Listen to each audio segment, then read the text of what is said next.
स्वागत है एक बार फिर से आप सभी तमाम डीएलएड साथियों का आपके अपने YouTube channel MSA classes DElEd channel पर। तो foundation paper 1, paper 2, paper 3, paper 4 और हिंदी इंग्लिश एग्ज़ाम ख़त्म होने के बाद आज आप लोगों को मैथमेटिक्स गणित पेपर का महा मैराथन क्लास दिए जाएंगे, जिसमें आप लोग को टोटल ग्रुप ए का जो सवाल आता है, यानी 1 या 2 क्वेश्चन जो आपको आता है पेडागोजी से रिलेटेड, तो उसके लिए आपको क्या क्वेश्चन पढ़कर जाना है, कौन सा इंपॉर्टेंट क्वेश्चन आंसर पढ़ के जाना है। अगर आप इस वीडियो को कंप्लीट देख लेते हैं तो आप लोग इस वीडियो के माध्यम से आसानी से अपनी तैयारी कर सकते हैं और कल के पेपर के लिए अपनी बेहतरीन तैयारी हो जाएगा। आप अपने से जो भी तैयारी कर रहे हैं बहुत अच्छी बात है, साथ ही इस वीडियो को कंप्लीट जरूर देख लीजिएगा। तो उम्मीद है आप लोगों का तैयारी कल के लिए एक बार फिर से अच्छा हो जाएगा, बाकी पेपर्स की तरह ही। तो चलिए वीडियो को लास्ट तक बने रहिएगा। जो चैनल पर नए हैं चैनल को सब्सक्राइब करके बेल आइकन को भी प्रेस कर लीजिएगा। और सबसे खास बात, अगर यहाँ बात की जाए फाउंडेशन पेपर 1, पेपर 2, पेपर 3 या फिर हिंदी इंग्लिश, हर पेपर जो भी हमारे हिंदी और इंग्लिश मीडियम का नोट्स लिए हैं उनका एग्ज़ाम बढ़िया से बढ़िया गया है और एग्ज़ाम भी बेहतरीन जा रहा है। तो इसी तरह से आने वाले बाकी एग्ज़ाम में भी आप लोग का बेहतरीन होगा। आप लोग को जो नोट्स दिया गया है उसको आप लोग कर लेना है। अगर foundation paper 1, paper 2, paper 3, paper 4 इस सेशन की बात की जाए तो देखिए आप लोग का जो एग्ज़ाम चल रहा है उसमें फाउंडेशन पेपर 1 से 8 में से 6 सवाल, फाउंडेशन पेपर 2 में तो रिकॉर्ड 8 में से 8, जबकि फाउंडेशन पेपर 3 में 8 में से 6 और फाउंडेशन पेपर 4 में भी रिकॉर्ड हो गया है 8 में 8 सवाल हमारे इंपॉर्टेंट क्वेश्चन और नोट से आया हुआ है। तो आप लोग बेहतरीन तैयारी कर रहे हैं, बहुत अच्छा लग रहा है और आप लोग का एग्जाम भी बहुत अच्छा जा रहा है। बस अब आप लोग का बाकी एग्जाम के पेपर भी, तो चलिए आप लोग को तैयारी करवाते हैं और आप लोग वीडियो को लास्ट तक जरूर देखिएगा। आप लोग की तैयारी बहुत हद तक आसान हो जाएगा। तो झारखंड डीएलएड फाइनल एग्ज़ाम की बेहतरीन तैयारी के लिए आज इस वीडियो में आप लोगों को मैथ पेपर 8 आप लोगों को कंप्लीट मैराथन क्लास दिया जाएगा, जिसमें मैथ में जितने भी पेडागोजी और मेथड से क्वेश्चन आता है 1 या 2 क्वेश्चन आपको मैथ में सवाल देखने को मिलेगा। और इन 1 या 2 क्वेश्चन के लिए जो आपको लिखना होगा लगभग 3 से 4 पेज, या तो मेथड से रिलेटेड क्वेश्चन आ सकता है या फिर पेडागोजी से रिलेटेड। तो इसके बारे में आप लोगों को इस वीडियो में बताएंगे। वीडियो ज़्यादा से ज़्यादा 1 घंटे का भी आसपास होगा, तो आप लोग वीडियो को पूरा जरूर देखिएगा, आपके लिए बहुत इंपॉर्टेंट है। साथ ही आप अपने दोस्तों को भी शेयर कर दीजिएगा इस वीडियो का लिंक, ताकि सबकी एक बेहतरीन तैयारी हो। जैसा कि आप लोग फाउंडेशन पेपर 1, 2, 3, 4 की बेहतरीन तैयारी करवाया गया था, तो बाकी पेपर्स का भी इसी तरह से आप लोगों को तैयारी करवाया जाएगा। तो चलिए मैथ पेपर का यहाँ पे हम आप लोगों को कंप्लीट क्लास देंगे। तो जो स्टूडेंट्स अभी तक चैनल को सब्सक्राइब नहीं किए हैं सब्सक्राइब कर लीजिएगा, क्योंकि ये चैनल आप लोगों के लिए आने वाले दिनों में सीटेट जेटेट की तैयारी भी करवाया जाएगा। तो चैनल आपके लिए बहुत इंपॉर्टेंट हो जाएगा। तो चलिए आज का इम्पॉर्टेंट जो हम लोगों का सब्जेक्ट रहेगा, पेपर रहेगा, वो है मैथ यानी गणित पेपर का। तो इसका सबसे पहले आप लोगों का पैटर्न बता देता है वो एग्ज़ाम में होता क्या है। जैसा कि फाउंडेशन पेपर 1, 2, 3, 4 में आप लोग एग्ज़ाम दिए तो कैसा था कि कोई भी 8 सवाल या 9 सवाल था, उनमें से आपको 5 सवाल का आंसर लिखना होगा। मैथ पेपर में भी यही है, आपको कोई भी 5 क्वेश्चन का आंसर लिखना होगा। लेकिन इसमें होता क्या है, पहला 1 या 2 नंबर क्वेश्चन, आपको 1 या 2 क्वेश्चन ऐसा होता है जो मेथड या पेडागोजी से आता है, ठीक है, जिसमें आपको लॉन्ग आंसर लिखना होगा। बाकी आपको जो मैथ का आएगा उसमें आपको मैथ को सॉल्व करना होगा। तो जो 1 या 2 क्वेश्चन आएगा उसके लिए यहाँ पे हम आप लोगों को कंप्लीट क्लास देने जा रहे हैं। तो चलिए वीडियो क्लास तक बने रहिएगा। वीडियो को लाइक एक जरूर कर दीजिएगा और हाँ, एक स्पेशल कमेंट जरूर कीजिएगा कि आप लोगों को ये वीडियो कैसा लगा और आप लोगों को ये क्लास कैसा लगा और आप लोगों के लिए कितना हम हेल्पफुल यहाँ पे मटेरियल लेकर आ सके, और ये सब आप लोग कमेंट सेक्शन में जरूर लिखिएगा। तो चलिए वीडियो को आप शुरू करते हैं। तो हमारा यहाँ पे पहला टॉपिक्स है मैथमेटिक्स पेपर का, कि गणित शिक्षण, इसका अर्थ, इसकी परिभाषा और इसका उद्देश्य। तो ये क्वेश्चन देखने को मिलता है कि गणित शिक्षण का क्या अर्थ है, इसकी परिभाषाओं को लिखने के लिए और इसका उद्देश्यों को लिखने के लिए। तो meaning, definition and purpose of teaching of mathematics. तो गणित शिक्षण का क्या क्या अर्थ सबसे पहले देख लेते हैं। तो देखिए गणित शिक्षण का अर्थ या गणित का अर्थ क्या है। गणित शब्द बहुत प्राचीन है तथा वैदिक साहित्य में इसका बहुत आयत से उपयोग किया गया है। गणित शब्द का शाब्दिक अर्थ है वह शास्त्र जिसमें गणना की प्रधानता हो। तो गणित का मतलब हो गया कि जहाँ पे गणना की जाए, जहाँ पे गणना को प्राथमिकता दी जाए, वही आपकी क्या है, गणित है। और गणित जो शब्द है वो बहुत प्राचीन है, इसका वैदिक साहित्य से ही इसका प्रयोग होता आ रहा है। गणित यानी मैथमेटिक्स शब्द की उत्पत्ति ग्रीक शब्द मैथेमा से हुई है। मैथमेटिक्स शब्द की उत्पत्ति किस लैंग्वेज से हुई है, तो ग्रीक लैंग्वेज से। और कौन सा शब्द, तो याद रखना है आप लोगों को, मैथेमा शब्द से, और जिसका अर्थ है शिक्षा का विषय। ये पॉइंट आप लोग को लिखना है, इसको याद रखना है आप लोग को गणित का अर्थ में। उसके बाद थोड़ा बहुत यहाँ पे और देख लेते हैं इसका मीनिंग को, कि गणित विषय का प्रारंभ गिनती से ही हुआ है और संख्या पद्धति इसका एक विशेष क्षेत्र है। गणित सबसे महत्वपूर्ण विषयों में से एक है। गणित संख्या, आकार, डेटा, माप और तार्किक गतिविधियों का विषय है। ये आप सभी जानते हैं कि गणित में होता क्या है, या तो संख्या रहेगा, या फिर आपका आकार आकृति के बारे में पढ़ना होगा, या फिर डेटा यानी आंकड़े वगैरह, और मापन जो होती है, तो ये जो है गणित में होती है। साथ ही इन सभी को मिलाकर गणित एक लॉजिकल यानी तार्किक गतिविधियों का विषय है। हमारे जीवन के हर क्षेत्र में इसका बहुत बड़ा दायरा है, जैसा कि चिकित्सा, इंजीनियरिंग, वित्त, प्राकृतिक विज्ञान, अर्थशास्त्र आदि। हम सभी एक गणितीय दुनिया से घिरे हुए हैं। गणित का सीधा सा अर्थ है सीखना या अध्ययन करना या ज्ञान प्राप्त करना। गणित में दिए गए सिद्धांत और अवधारणाएं हमें अकादमिक के साथ साथ वास्तविक जीवन स्थितियों में विभिन्न प्रकार की समस्याओं को समझने और हल करने में मदद करती है। तो क्या है कि हमारा जो जीवन का क्षेत्र है वो बहुत बड़ा है, जिसमें आपका चिकित्सा यानी मेडिकल से लेकर इंजीनियरिंग से लेकर फाइनेंशियल यानी वित्त, प्राकृतिक विज्ञान, अर्थशास्त्र, हर चीज़ है। और हम सभी चीज़ जो है, ये सारा चीज़ जो है क्या है, गणित से घिरा हुआ है। तो गणित का सीधा अर्थ क्या है कि सीखना या अध्ययन करना या फिर ज्ञान प्राप्त करना। तो गणित में दिए गए जितने भी सिद्धांत हैं और अवधारणाएं हैं, वो हमारे एकेडमिक के साथ साथ हमारे रियल जीवन यानी रियल लाइफ में भी काम आते हैं, तो और हमारी समस्या को सुलझाने में मदद करता है। अब यहाँ पे आप लोगों को कुछ परिभाषाएं, डेफिनेशन याद रखना है। जैसे कि पहला डेफिनेशन देख लीजिए, गैलीलियो के अनुसार गणित की परिभाषा क्या है। गणित वह भाषा है जिसमें परमेश्वर ने संपूर्ण जगत के ब्रह्मांड को लिख दिया है, ये कहना है गैलीलियो का। उसके बाद लॉक के अनुसार गणित की परिभाषा क्या है। तो लॉक के अनुसार गणित की परिभाषा है, गणित वह मार्ग है जिसके द्वारा बच्चों के मन या मस्तिष्क में तर्क करने की आदत स्थापित होती है। ठीक है, तो गणित एक ऐसा रास्ता है जिसके द्वारा बच्चों के मन, मस्तिष्क, दिमाग में तर्क करने की आदत स्थापित हो जाती है, ये लॉक का कहना है। उसके बाद कुछ और डेफिनेशन देख लेते हैं। गॉस के अनुसार गणित की परिभाषा है कि गणित विज्ञान की रानी है। ये पॉइंट आप लोगों को जरूर याद रहेगा, ठीक है, कि गणित क्या है, विज्ञान की रानी है। ये किसने कहा, तो गॉस ने कहा है। गॉस के बाद आता है गिब्स। तो गिब्स ने क्या कहा कि गणित एक भाषा है।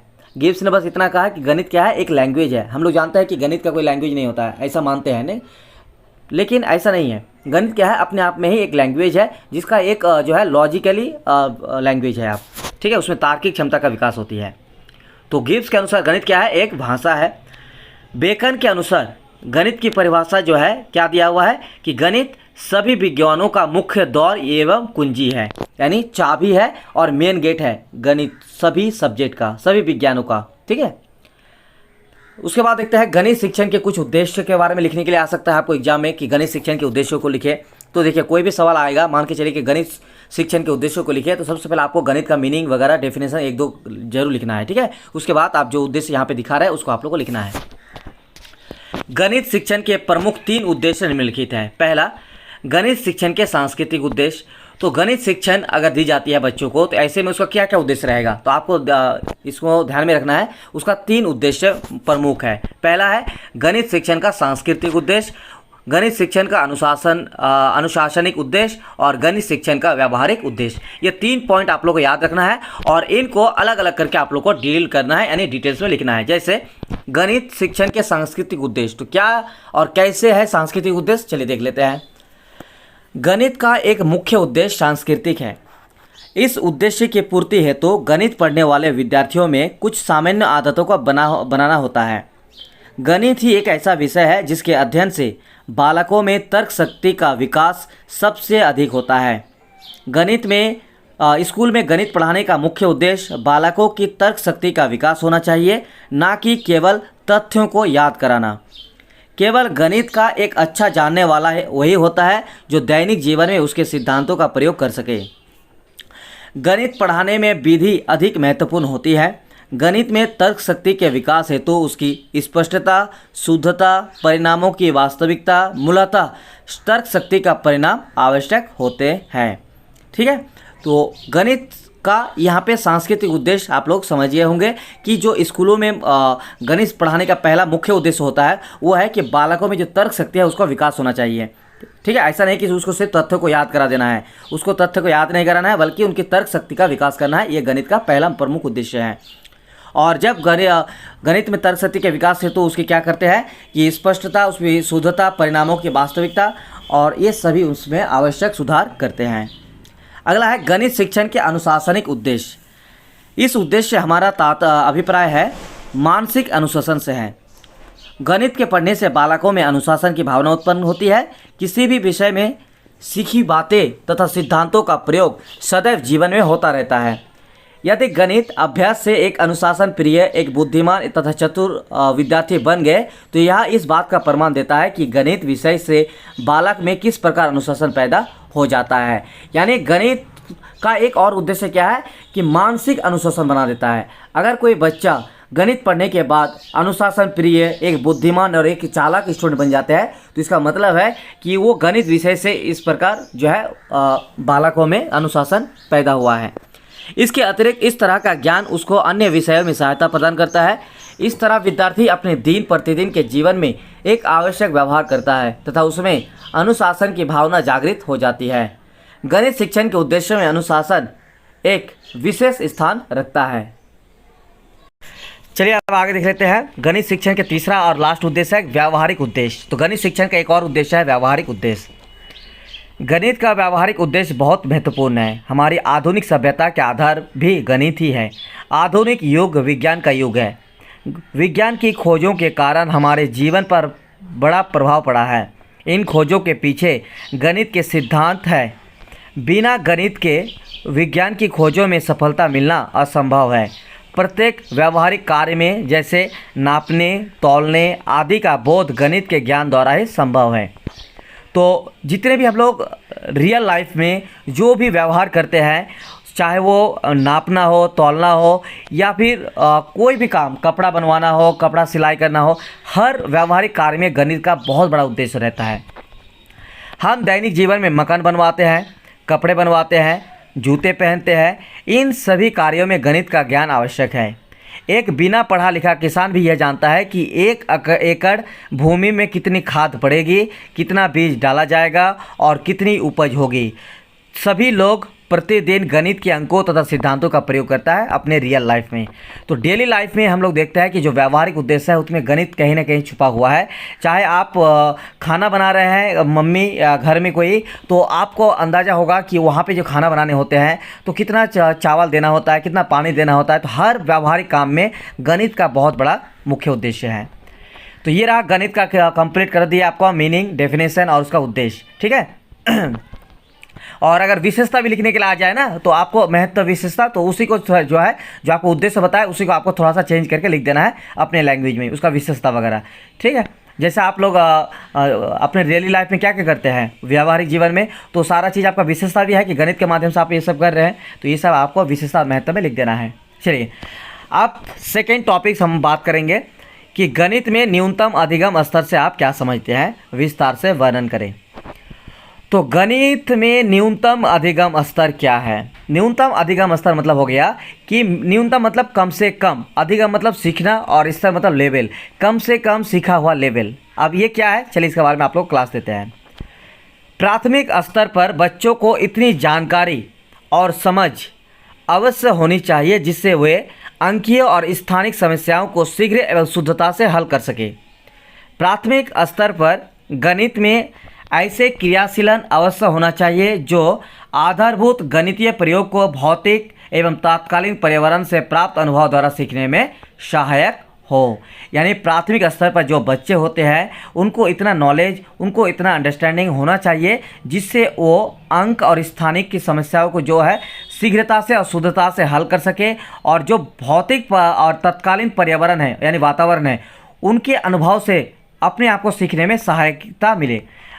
तो गणित में न्यूनतम अधिगम स्तर मतलब कम से कम जानकारी कितना होना चाहिए एक स्टूडेंट को, यह है गणित का न्यूनतम अधिगम स्तर। जैसे यहाँ पे देखिए, प्राथमिक स्तर पर गणित समस्याओं को उपयुक्त गति एवं शुद्धता से हल करने की योग्यता पैदा करना है। इससे बच्चे अपने घर विद्यालय एवं समुदाय में गणित संबंधित समस्याओं का सामना अच्छी तरह से कर सकते हैं। गणित शिक्षण इस प्रकार होना चाहिए कि बच्चों में हर स्तर पर समझ का विकास हो सके, वह रटने पर बल ना दे। उसके बाद है गणित शिक्षण इस प्रकार होना चाहिए कि बच्चों में हर स्तर पर समझ का विकास हो सके, वह रटने पर बल ना दे। गणित शिक्षण द्वारा बच्चों में निम्नलिखित क्षमता विकसित होनी चाहिए। तो ये क्या है कि गणित का न्यूनतम स्तर ये है कि वो शुद्धता से हर चीज़ हल कर सके और वो इतनी उसको जो है नॉलेज और उतना अंडरस्टैंडिंग दी जानी चाहिए। ये उसका जो है गणित का न्यूनतम अधिगम स्तर है। अब चलिए देख लेते हैं कि गणित शिक्षण द्वारा बच्चों में कौन कौन सी क्षमता विकसित होनी चाहिए। तो पहला पॉइंट नंबर 1, उपयुक्त गति और शुद्धतापूर्वक गणना कर सकना। तो न्यूनतम अधिगम स्तर यही है कि कम से कम बच्चों को कितना नॉलेज होना चाहिए, कितना समझ होना चाहिए, ये उसके अंदर होना चाहिए। तो उसका अंतर्गत क्या क्या होना चाहिए, देखिए यहाँ पे पॉइंट नंबर 1 में क्या है, यही है आपका न्यूनतम अधिगम स्तर।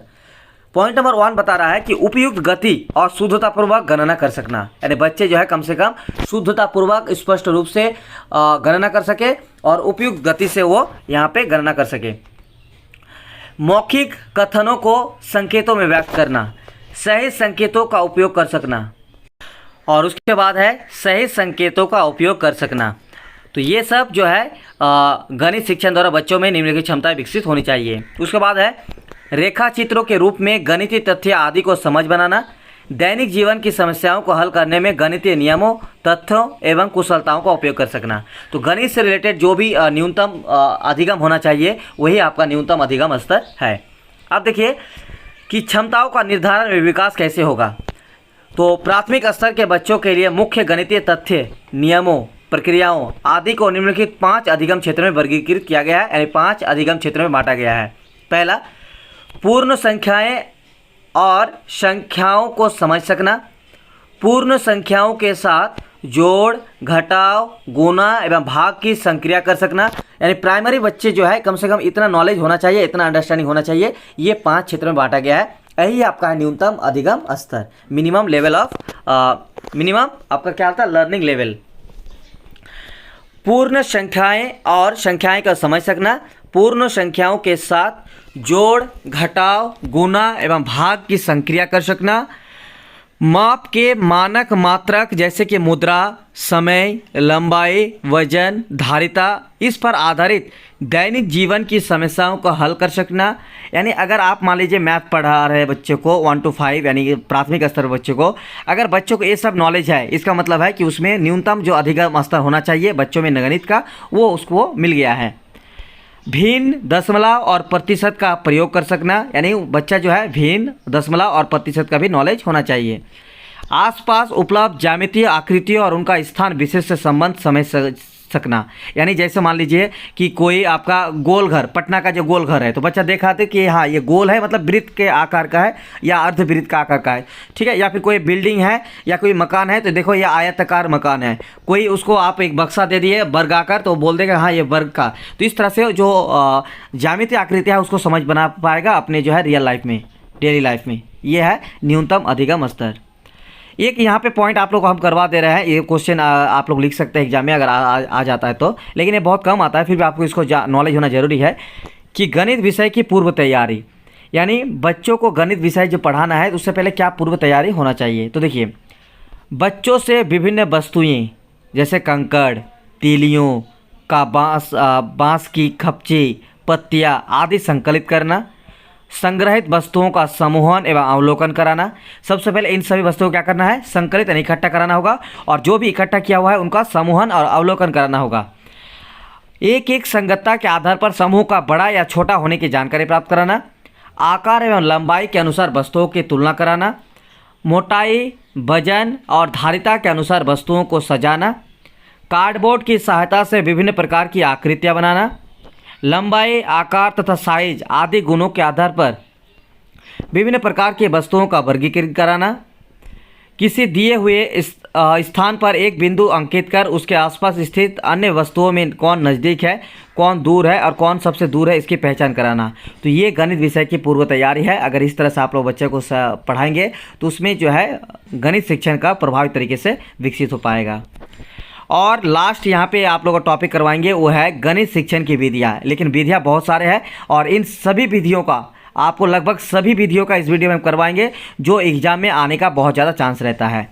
तो कौन कौन सा विधि आप लोग करवाएंगे आप लोग यहाँ पे देख लीजिए। ह्यूरिस्टिक मेथड, जिसका हिंदी में अन्वेषण विधि भी बोला जाता है या फिर खोज विधि भी बोला जाता है। तो आपको ये ध्यान रखना है कि ह्यूरिस्टिक विधि ही अन्वेषण विधि है, अन्वेषण विधि ही खोज विधि है, यानी खोज विधि अन्वेषण विधि है और अन्वेषण विधि ही ह्यूरिस्टिक विधि है। और इंग्लिश में एक ही नाम है, वो है ह्यूरिस्टिक मेथड। अगला है समस्या समाधान विधि, ठीक है, या फिर समस्या निराकरण विधि भी बोला जाता है या समस्या हल विधि भी बोला जाता है, ठीक है। तो प्रॉब्लम सॉल्विंग मेथड, तो आप लोग इंग्लिश क्वेश्चन को भी जरूर देख लीजिएगा क्योंकि साथ में इंग्लिश और हिंदी दोनों क्वेश्चन रहेगा, तो इंग्लिश को भी देख लीजिएगा, प्रॉब्लम सॉल्विंग मेथड। तीसरा टॉपिक आप लोगों को हम क्लास करवाएंगे इस वीडियो में, आगमन और निगमन विधि, तो इंडक्टिव एंड डिडक्टिव मेथड। उसके बाद आप लोग बताएंगे संश्लेषण विधि और विश्लेषण विधि, सिंथेटिक एंड एनालिटिक मेथड। उसके बाद खेल विधि भी करवाएंगे जिसमें प्ले मेथड नाम दिया गया है। तो चलिए एक एक करके सबका यहाँ पे आप लोग को करते हैं। तो देखिए गणित शिक्षण विधियों के प्रकार है, आगमन विधि जिसका इंग्लिश में नाम है इंडक्टिव मेथड, निगमन विधि यानी इसका डिडक्टिव मेथड, आप लोग स्क्रीनशॉट ले सकते हैं इसका, विश्लेषण विधि यानी एनालिटिक मेथड, संश्लेषण विधि यानी सिंथेसिस मेथड, प्रयोगशाला विधि यानी लैब या लैबोरेटरी मेथड, अनुसंधान विधि यानी ह्यूरिस्टिक विधि। देखिए यहाँ पे अनुसंधान विधि भी आ गया, यानी जो आपका खोज विधि हुआ वही आपका अनुशासन विधि हुआ, वही आपका अन्वेषण विधि हुआ, ठीक है। लेकिन इंग्लिश वर्ड इसलिए आप लोग देख लीजिएगा, इंग्लिश बहुत ईजी है, ह्यूरिस्टिक मेथड याद रखना है आप लोग को। उसके बाद है समस्या समाधान विधि यानी प्रॉब्लम सॉल्विंग मेथड, उसके बाद है प्रयोजन विधि यानी प्रोजेक्ट मेथड, और उसके बाद है आपका व्याख्यान विधि यानी लेक्चर मेथड, और विचार विमर्श विधि यानी डिस्कशन मेथड। तो सब कुछ नहीं करवाएंगे, जो इंपॉर्टेंट आपके एग्जाम के लिए उनके बारे में आप लोग को बताएंगे।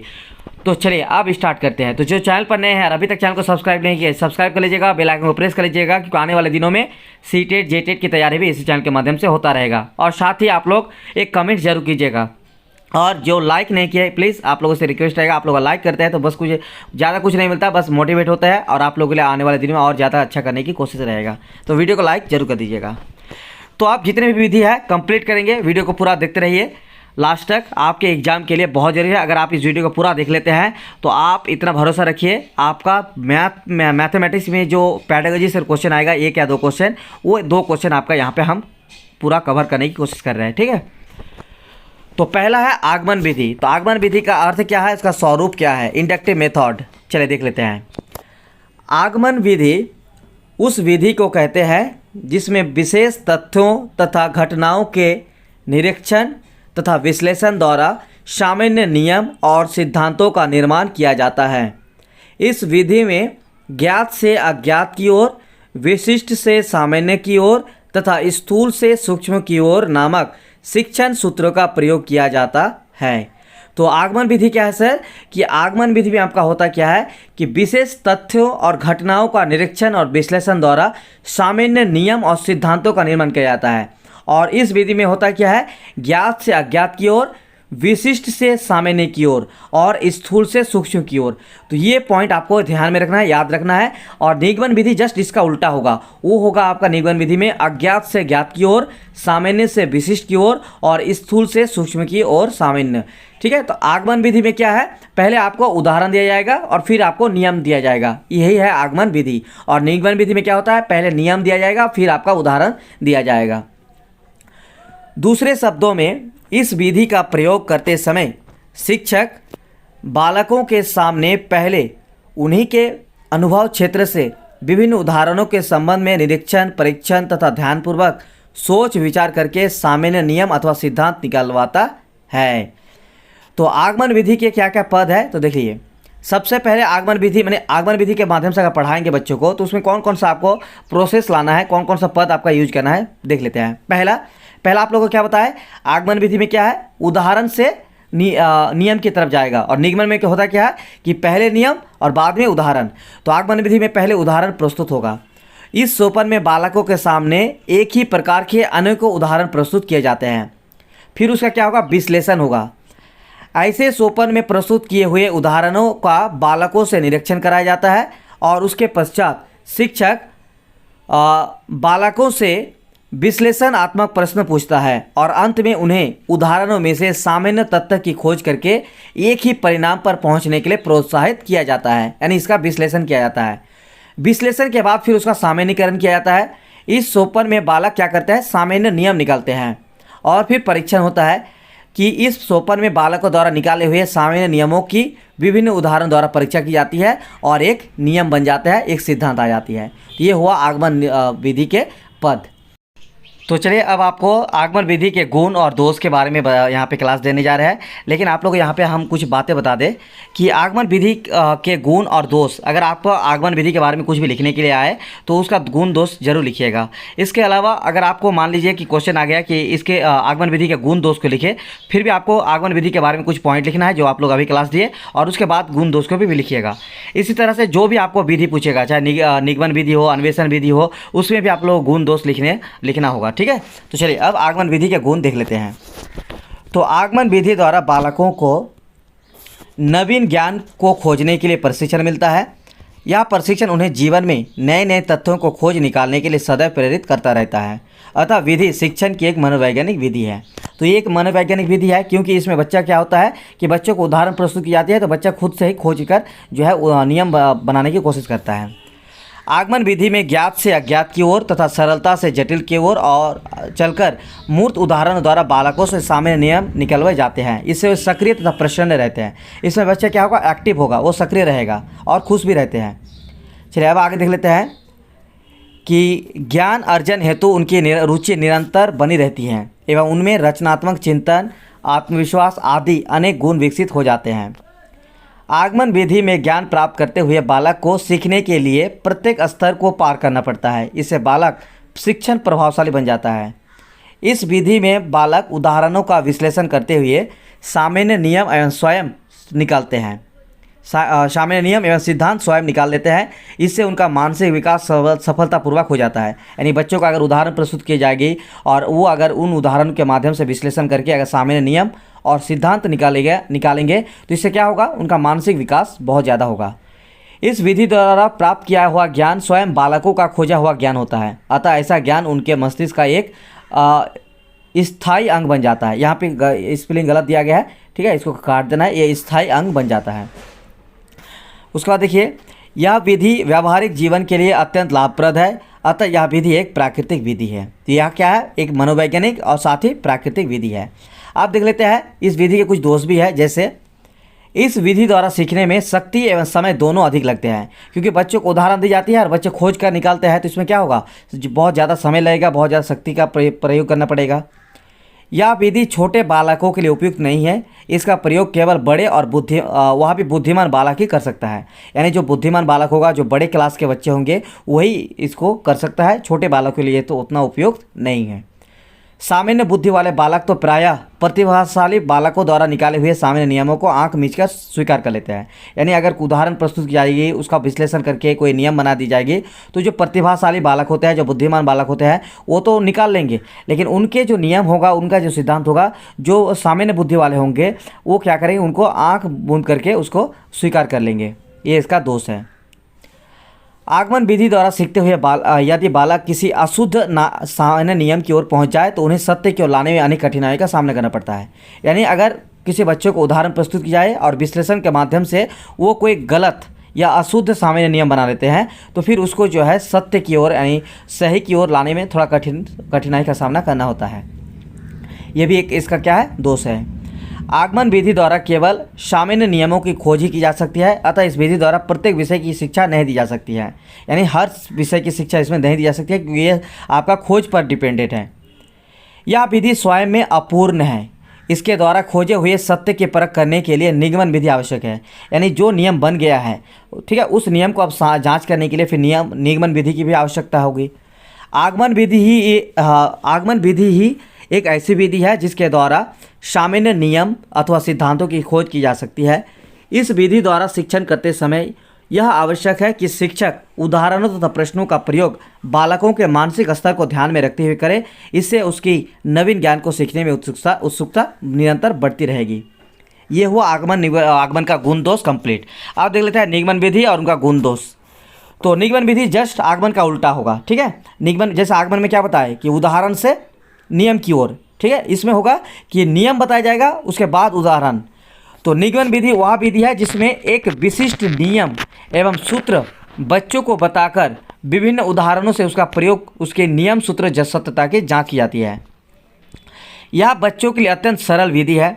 शिक्षक कक्षा में गणित के प्रश्नों को हल करने से पहले ही उनसे संबंधित सूत्र, नियम या परिभाषा आदि बता देते हैं और उसके आधार पर प्रश्नों को हल करते हैं। ज़्यादातर इसी विधि का प्रयोग होता है, आप जानते हैं। जैसे आप ही लोग अगर क्लास 5 में, क्लास 6 में, क्लास 8 में, क्लास 9 में पढ़े होंगे, तो आप लोग कोई भी मैथ का सवाल बनाने के लिए अगर आपको दिया गया है तो क्या होता है, आपको पहले एक फार्मूला दे दिया जाता है कि आप इस फार्मूला के आधार पर इस मैथ को बनाना है। तो इसी विधि को बोला जाता है आपका निगमन विधि या इंडक्टिव मेथड। तो बच्चों को नियमन, सूत्र आदि याद करना पड़ता है। इसमें हम लोग को क्या करना पड़ता था, याद करना पड़ता था फार्मूला वगैरह। इसमें अज्ञात की ओर तथा सामान्य से विशिष्टता की ओर और सूक्ष्म से स्थूल की ओर चलते हैं। यह आगमन विधि से ठीक विपरीत विधि है। यानी आगमन में क्या था आपका, ज्ञात से अज्ञात की ओर था, लेकिन इसमें अज्ञात से ज्ञात की ओर। आगमन में था सामान्य से विशिष्ट की ओर, लेकिन निगमन में होगा क्या, आगमन में था विशिष्ट से सामान्य की ओर, लेकिन निगमन में सामान्य से विशिष्ट की ओर।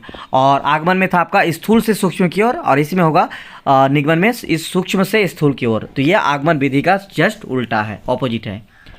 अब देख लेते हैं आगमन विधि के कुछ गुण और उनके दोष। तो आगमन विधि के गुण, यह विधि प्रत्येक विषय को पढ़ने के लिए उपयुक्त है। मतलब एक ऐसा विधि है कि हर विषय को पढ़ा जा सकता है, क्योंकि इसमें नियम बता दिया जाएगा तो बच्चे जो है उसको सॉल्व करना पड़ेगा। निगमन विधि द्वारा बालक शुद्ध नियमों की जानकारी प्राप्त करते हैं। उन्हें अशुद्ध नियमों को जानने का कोई अवसर नहीं मिलता है। यानी बालकों को पहले ही फॉर्मूला दे दी जाएगी, तो वो क्या करेगा, उसी फॉर्मूला का आधार बनाएगा, तो उसको शुद्ध फॉर्मूला दी जाती है। इस विधि द्वारा कक्षा के सभी बालकों को एक ही समय में पढ़ाया जा सकता है। इस विधि के प्रयोग से समय तथा शक्ति दोनों की बचत होती है। निगमन विधि में शिक्षक बने बनाए नियमों को बालकों के सामने प्रस्तुत करता है। इस विधि में शिक्षक का कार्य अत्यंत सरल होता है। तो इस विधि के प्रयोग करने से क्या होगा, शक्ति एवं श्रम दोनों की बचत होगी, क्योंकि बच्चों को ऑलरेडी नियम पता होगा, फॉर्मूला पता होगा, तो क्या करेगा वो, कोई भी उसको उदाहरण दी जाएगी, कोई उसको मैथ का सवाल दिया जाएगा तो तुरंत वो बना लेगा। और ये रहा निगमन विधि के गुण। अब इसका दोष भी है, इससे शिक्षा एवं छात्रों के बीच दूरी बढ़ती है, क्योंकि इसमें क्या होगा, शिक्षक सीधा फॉर्मूला बता दिए, क्वेश्चन बता दिए, बच्चे बना लिए, तो इसमें शिक्षक एवं छात्रों के बीच दूरी बढ़ती है। इस विधि में सहायक सामग्री का उपयोग नहीं होता है। यह विधि गणित प्रारंभ करने वाले छात्रों के लिए उपयुक्त नहीं है। यानी जो शुरुआती बच्चे होंगे उनको इस विधि के माध्यम से पढ़ाया मुश्किल है, ठीक है, कि उसको फॉर्मूला बता दिए कि आयत का क्षेत्रफल ये होता है, तो क्या 1-2 क्लास का बच्चा सकेगा, नहीं सकेगा। तो ये विधि उनके लिए जो है उपयुक्त नहीं है। यह एक प्रकार की अमनोवैज्ञानिक विधि है। आगमन विधि कैसा था, मनोवैज्ञानिक था, क्योंकि उसमें खोज करके पढ़ाई जाती है, और निगमन विधि में खोज करके नहीं, बल्कि इसको पहले से ही बता दी जाती है। तो ये एक तरह की अमनोवैज्ञानिक विधि है। इस विधि में छात्रों को याद रखने की आदत पड़ सकती है। इस विधि में बिना उदाहरण के सूत्र समझने में कठिनाई और सूत्र भूलने से परिणाम तक पहुंचने में कठिनाई होती है। अगर कोई बच्चा फॉर्मूला भूल जाता है तो ऐसे में वो जो आंसर होगा उस तक पहुंचाना मुश्किल होती है। तो ये हुआ निगमन विधि। अब एक सवाल आ जाता है कभी कभी एग्जाम में कि आगमन विधि और निगमन विधि में अंतर लिखिए। तो चलिए इसका अंतर भी आप लोग करवा देते हैं। तो देखिए, अंतर लिखने से पहले ये जो आपको अंतर बता रहे हैं, इससे पहले आपको करना क्या है कि आगमन विधि और निगमन विधि के बारे में कुछ पॉइंट लिख लीजिएगा पहले, ठीक है। उसके बाद फिर लिखिएगा कि अतः आगमन विधि और निगमन विधि की तुलना निम्नलिखित है। तो इस तरह बाद में इसको लिखिएगा निगमन विधि में। इस तरह से आप लोग आंसर बनाना है। तो आगमन विधि क्या है आपको बता दिए कि विशिष्ट से सामान्य की ओर, स्थूल से सूक्ष्म की ओर, और एक और बताया था आप लोगों को जो सामान्य नियम निकाला जाता है। और इसमें क्या होगा, सामान्य से विशिष्ट की ओर और सूक्ष्म से स्थूल की ओर प्रयोग की जाती है निगमन विधि में। दूसरा नंबर देख लीजिए, आगमन विधि में एक सामान्य नियम निकाला जाता है, जबकि निगमन विधि में सामान्य नियम पहले बता दी जाती है, यानी फॉर्मूला पहले बता दी जाती है और बाद में उदाहरण से पुष्टि की जाती है। जो आपको अभी बताए बस उसको जस्ट उल्टा करके लिख देना है, ठीक है। तीसरा नंबर में देखिए, आगमन विधि नियम का अनुसंधान बालक स्वयं करता है, जिससे उसमें आत्मविश्वास की भावना का विकास होता है। और निगमन विधि नियम के लिए बालक दूसरों पर आश्रित रहता है। आगमन विधि छोटे बालकों के लिए अधिक उपयोगी और रोचक है, जबकि निगमन विधि बड़े विद्यार्थियों के लिए उत्तम है। आगमन विधि में छात्र सक्रिय रहते हैं, जबकि निगमन विधि में अध्यापक अधिक क्रियाशील रहते हैं। आगमन विधि यह अध्यापन की श्रेष्ठ विधि है। निगमन विधि यह अध्ययन की उत्तम विधि है। ठीक है, दोनों ही श्रेष्ठ और उत्तम है, लेकिन एक को श्रेष्ठ में लिखना है, दूसरा को उत्तम लिखना है।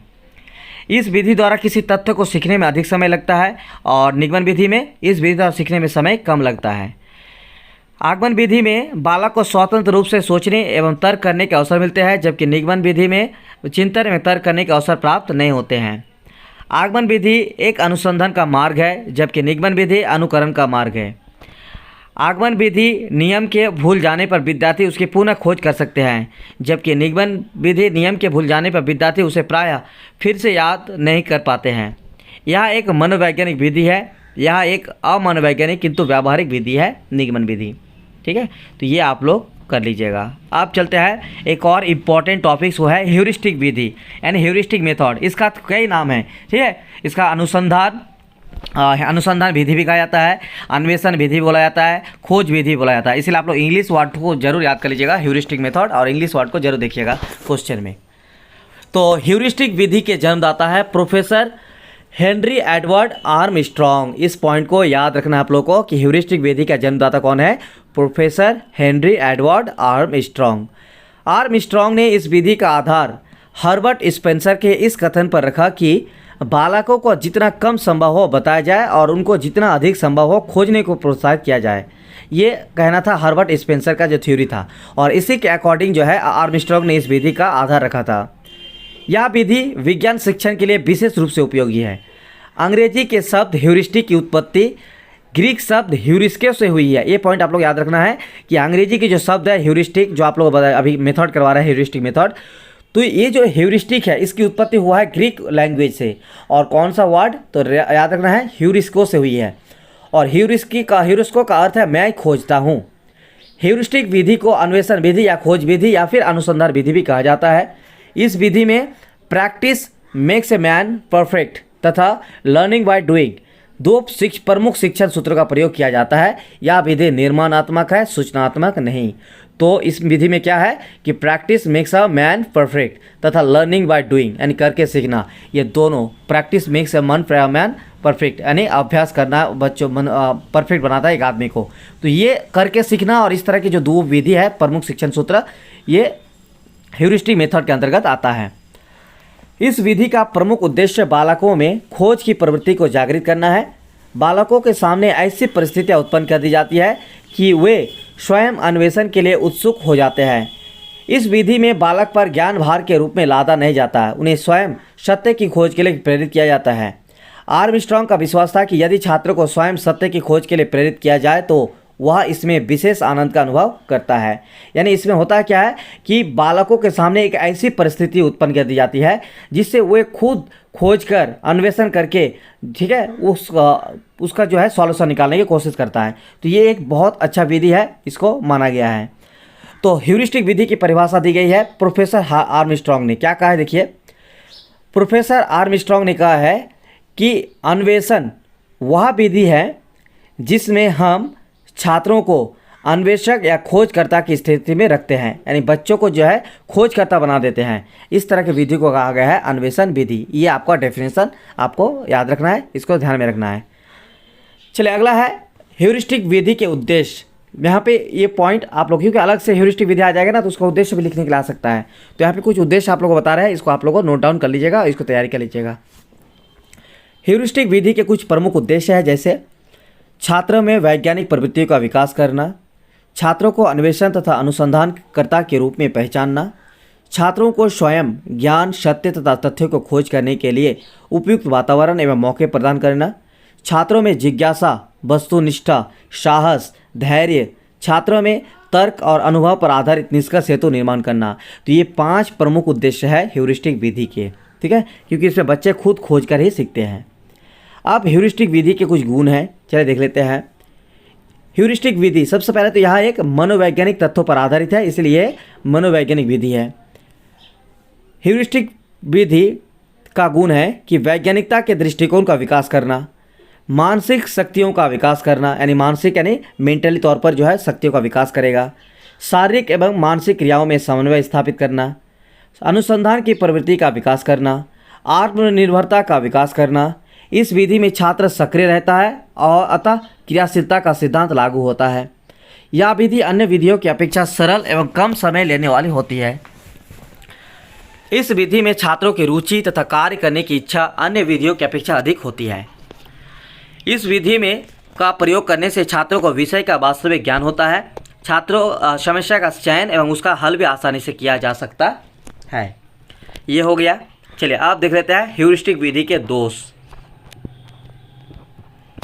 तो इस विधि का जितना लाभ है वो कुछ दोष भी है, तो देख लेते हैं दोष क्या क्या है। यह विधि छोटे छात्रों के लिए अनुपयुक्त है। सेम आपका जो आगमन वाला है ना, उसी के जैसा ही इसका भी गुण दोष आप लोगों को थोड़ा बहुत मेल खाएगा। ठीक है, तो यह विधि छोटे छात्रों के लिए अनुपयुक्त है, यानी उपयोगी नहीं है। यह विधि सामान्य बुद्धि के छात्रों के लिए अनुपयुक्त है, यानी उपयोगी नहीं है, जैसे कि आगमन विधि। ठीक है, उसके बाद समूह शिक्षण हेतु यह विधि अनुपयुक्त है, यानी जो समूह शिक्षण भी होगा इसके लिए वो उपयुक्त नहीं है। पाठ्यक्रम के सभी विषयों का शिक्षण इस विधि से असंभव है। इस विधि द्वारा पाठ्यक्रम को पूरा नहीं किया जा सकता है। इस विधि में समय एवं शक्ति का दुरुपयोग होता है। ये धीमी और लंबी प्रक्रिया है। इस विधि के लिए विशेष पाठ्य पुस्तकों की आवश्यकता होती है। इस विधि के द्वारा गलत निष्कर्ष निकालने की संभावना रहती है। इससे अध्यापक का उत्तरदायित्व अधिक हो जाता है। इसके लिए योग्य एवं सुप्रशिक्षित अध्यापकों की आवश्यकता होती है, यानी एक ऐसे जो ट्रेन टीचर हो वही इस नियम को पढ़ा पाएगा, इस नियम के आधार पर। तो चलिए आप देख लेते हैं समस्या समाधान विधि, प्रॉब्लम सॉल्विंग मेथड भी कहा जाता है इसको, समस्या निराकरण विधि। समस्या समाधान विधि विद्यार्थी की मानसिक क्रिया पर आधारित है, क्योंकि इस विधि में समस्या का चयन करके विद्यार्थी स्वयं के विचारों एवं तर्कशक्ति के आधार पर मानसिक रूप से समस्या का हल ढूंढकर नवीन ज्ञान प्राप्त करता है। तो एक तरफ से ये खोज विधि की जैसा ही है। इसमें होता है क्या है, इसमें भी एक समस्या रखी जाती है और उस समस्या को स्टूडेंट्स यानी बच्चे जो है खुद स्वयं से उसका हल निकालने की कोशिश करता रहता है। इस विधि में विद्यालय का पाठ्यक्रम इस प्रकार संगठित किया जाता है कि बालकों के सामने एक वास्तविक समस्या उत्पन्न हो सके। गणित के शिक्षण में कुछ ऐसी इकाइयाँ बनाई जा सकती है जो बच्चों के सामने समस्या के रूप में प्रस्तुत की जाए। समस्या कठिन और आसान, छोटी और बड़ी विभिन्न प्रकार की हो सकती है। तो स्टूडेंट के सामने जब कोई समस्या रखी जाती है और स्टूडेंट जब उस समस्या का समाधान करते हैं अपने से, तो इस तरह की विधि को कहा जाता है समस्या समाधान विधि। और समस्या कठिन भी हो सकता है, आसान भी हो सकता है, बड़ी भी हो सकती है, छोटी भी हो सकती है। समस्या समाधान विधि के परिभाषा, तो इसमें दो डेफिनेशन आप लोगों को याद रखना है। पहला है वुडवर्थ और दूसरा है गेट 7 अन्य के अनुसार। तो वुड्सवर्थ के अनुसार समस्या समाधान उस समय प्रकट होता है जब उद्देश्य की प्राप्ति में किसी प्रकार की बाधा पड़ती है। यदि लक्ष्य तक पहुंचने का मार्ग सीधा और आसान हो तो समस्या आती ही नहीं। और गेट्स और अन्य के अनुसार समस्या समाधान विधि शिक्षण का एक रूप है जिसमें उचित स्तर की खोज की जाती है। इस तरह से समस्या समाधान विधि के चरण यानी सोपान भी पूछ सकता है, तो आप लोग इसको याद रखना है। मतलब समस्या समाधान विधि में क्या क्या होता है ये आपको सोपान कहा जाता है, यानी चरण। सबसे पहले समस्या को महसूस करना, फिर समस्या को परिभाषित करना, फिर समस्या का विश्लेषण करना और फिर उपयुक्त आंकड़ों का संकलन और परिकल्पनाओं का निर्माण एवं परीक्षण और निष्कर्ष निकालना। इस तरह से होती है समस्या समाधान विधि। अब समस्या समाधान विधि के गुण क्या क्या है। यह विधि विद्यार्थी को अधिक समस्या समाधान के लिए तैयार करती है। इस तरह गणित समस्या निवारण जीवन में आने वाली समस्याओं को समझने और निवारण करने में सहायक होता है। तो ये पहला गुण हुआ। दूसरा गुण, इस विधि से विद्यार्थियों में चिंतन, तर्क एवं कल्पना की प्रेरणा मिलती है। यह विधि विद्यार्थियों में स्वतंत्र कार्य करने की क्षमता और पहल करने की आदतों का विकास करती है। यह विधि विद्यार्थियों को बौद्धिक जिज्ञासा के लिए प्रेरित करती है एवं अधिक प्रयास करने के लिए प्रेरित करती है। यह अध्ययन आदत का विकास करने में भी सहायक है। तो इसके ये सारे गुण हैं। जैसे यहाँ पे है 6 नंबर पॉइंट देख लीजिए। यह विधि करके सीखने पर आधारित होती है, इसीलिए अधिगम प्रभावशाली होता है। शिक्षक विद्यार्थी मिलकर शिक्षण अधिगम प्रक्रिया में भाग लेते हैं, जिसमें शिक्षक विद्यार्थी की शंका को दूर कर सही हल प्राप्त करने के लिए मार्गदर्शन भी देते हैं। इसमें टीचर्स भी उपस्थित रहते हैं। ठीक है, इस विधि से धैर्य, सहयोग, आत्मविश्वास आदि जैसे गुणों का विकास होता है, क्योंकि इसमें टाइम मिलता है। ठीक है, समस्या दी जाती है, उसके बाद समस्या का हल निकालना पड़ता है। इस विधि के कुछ दोष भी है, जैसे यह विधि में शिक्षण धीमी गति से चलता है। बोध प्रश्न समस्या समाधान विधि के सोपान लिखिए। ठीक है, और सॉरी यहाँ पे थोड़ा सा यह गलत आ चुका है, इसको आप लोगों ने ही करना है। ठीक है, ये लाइन तो ये वाला याद रखना है। यह विधि में शिक्षण धीमी गति से चलता है। चलिए आगे। यह विधि गणित के सभी शीर्षक के लिए उपयुक्त नहीं है। कम उम्र के विद्यार्थियों और छोटी कक्षा के विद्यार्थियों की परिपक्वता न होने के कारण यह विधि अधिक उपयोगी एवं प्रभावी नहीं रहती, यानी छोटे बच्चों के लिए यह उपयोगी नहीं है। एक प्रशिक्षित शिक्षक ही इस विधि को प्रभावशाली रूप से प्रयोग कर सकता है। औसत शिक्षक इस विधि का उपयोग करने में कठिनाई महसूस करते हैं, यानी जो औसत एवरेज टीचर होगा वो इस विधि का प्रयोग नहीं कर पाएगा, बल्कि ट्रेन टीचर जैसे आप लोग हैं, तो आप ट्रेन टीचर है तो इस तरह से आप लोग ट्रेन टीचर बनेंगे तो इस विधि का प्रयोग कर सकते हैं। इस विधि की आवश्यकता के अनुरूप विषय वस्तु का संगठन एक कठिन कार्य है। इस विधि की उपयुक्त पाठ्य पुस्तकें उपलब्ध नहीं हैं। अगला विधि है खेल विधि, प्ले मेथड भी कहा जाता है। चलिए इसको भी देख लेते हैं। तो इस विधि बहुत इंपॉर्टेंट है, ठीक है, खेल विधि यानी प्ले मेथड। इस खेल विधि के जन्मदाता प्रख्यात शिक्षा शास्त्री हेनरी कोल्डवेल कुक को माना जाता है। हेनरी कोल्डवेल कुक के अनुसार खेल बालक की स्वाभाविक प्रवृत्ति है, यानी खेल के माध्यम से जो शिक्षा प्रदान कर दी जाती है उसी को बोलते हैं खेल विधि। और इस खेल विधि का जन्मदाता है शिक्षा शास्त्री हेनरी कोल्डवेल कुक। बालक का जितना मन खेल में लगता है किसी और कार्य में नहीं लगता है। विभिन्न विषयों के शिक्षण में खेल विधि का प्रयोग सरलतापूर्वक किया जा सकता है, यानी अगर किसी विषय को आप पढ़ाना चाहेंगे और खेल विधि के माध्यम से पढ़ाएंगे तो वो बहुत ज़्यादा बच्चे इंटरेस्ट लेते हैं। खेल में जो बात बालक सीख जाते हैं वह कभी नहीं भूलते हैं। खेलों द्वारा बालकों को आत्म प्रदर्शन का अवसर मिलता है। खेल द्वारा बालक क्रियाशील रहता है तथा उसको आत्म अभिव्यक्ति का अवसर प्राप्त होता है। खेल के माध्यम से बालक में सामाजिक सामूहिकता एवं अनुशासन की भावना का विकास होता है। क्या होगा कि खेल के माध्यम से पढ़ाने से बच्चों में एक सामाजिकता आएगी, उसमें सामूहिकता का विकास होगा और अनुशासनात्मकता का भी विकास होगा। खेल विधि की परिभाषा दी है मॉन्टेसरी ने। मॉन्टेसरी के अनुसार क्या है, खेल प्रकृति का शिक्षा देने का साधन है और बालक की शिक्षा उसकी प्रकृति के अनुसार होनी चाहिए। खेल विधि के लिए कुछ आवश्यकता है, जैसे विषय वस्तु को सीखने की स्वतंत्रता दी जानी चाहिए, रचनात्मक और मानसिक क्षमताओं का विकास होना चाहिए, स्वतंत्रता का वातावरण स्थापित होना चाहिए, बालक में अनुशासनता का निर्माण होना चाहिए, उत्तरदायित्व की भावना का निर्माण होना चाहिए, बालकों में वैज्ञानिक दृष्टिकोण का निर्माण होना चाहिए, बालकों में विचार और व्यवहार में समन्वय का निर्माण होना चाहिए, बालकों में मानसिक व शारीरिक रूप से क्रियाशील का निर्माण होना चाहिए। ये आपका खेल विधि की कुछ आवश्यकता है। आप देख लेते हैं इस विधि के गुण, उसके बाद दोष भी बता देंगे। खेल विधि के गुण, बालकों को खेल विधि से शिक्षा देने के प्रमुख लाभ या गुण इस प्रकार हैं। यह विधि बालकों को क्रियाशील बनाती है, यानी इसको जो है अक्रिय नहीं बना क्या बोलते हैं उसको, एक्टिव एंड पैसिव। इसको एक्टिव बनाते हैं, पैसिव नहीं, ठीक है। तो क्रियाशील बनेंगे तभी ना बच्चा सीखेंगे। जैसे आप लोग अभी क्लास देख रहे हैं तो क्रियाशील होकर अगर आप लोग इसको जो है हेडफोन लगा के सो गए तो ऐसे तो आप लोग सीखेंगे नहीं। तो ये क्या है, जब आप एक्टिव रहेंगे तो वही काम आपका जो है कार्य जो है आगे बढ़ता है। तो यह विधि बालकों को क्रियाशील बनाती है। यह विधि बालकों को सहयोग का पाठ पढ़ाती है। यह विधि बालकों की रचनात्मक शक्तियों का विकास करती है। इस विधि से शिक्षण करने में बालक सामाजिक संबंध बनाने में समर्थ होते हैं। यह विधि बालकों का शारीरिक और मानसिक विकास करती है। यह विधि बालकों में सामाजिक सामंजस्य स्थापित करती है। यह विधि बालकों में स्वतंत्र वातावरण में रखकर स्व अनुशासन सिखाती है। यह विधि बालकों को अपने विचारों को कार्य रूप में परिणति करने का अवसर भी प्रदान करती है। तो ये सारे जो है गुण हुआ। आप देख लेते हैं इसका दोष। तो खेल विधि के कुछ दोष भी हैं, जैसे पॉइंट नंबर 1, इस विधि से उच्च कक्षा के बालक लाभान्वित नहीं हो सकते, जबकि बालक किशोर अवस्था में पहुंच जाते हैं तो उनकी रुचि खेल में कम हो जाती है। यानी जो बड़े क्लास के स्टूडेंट्स हैं उनके लिए ये विधि जो है उपयोगी नहीं है। और जब बालक किशोर अवस्था में पहुंच जाता है तो उनकी जो रुचि है वो खेल में थोड़ी कम हो जाती है। इस विधि से दी जाने वाली शिक्षा महंगी होती है, इसी कारण जन साधारण इससे लाभ नहीं उठा पाते हैं। तो एक तरह की महंगी विधि भी है। सभी विद्यालय इस विधि से शिक्षा का प्रबंध नहीं कर सकते।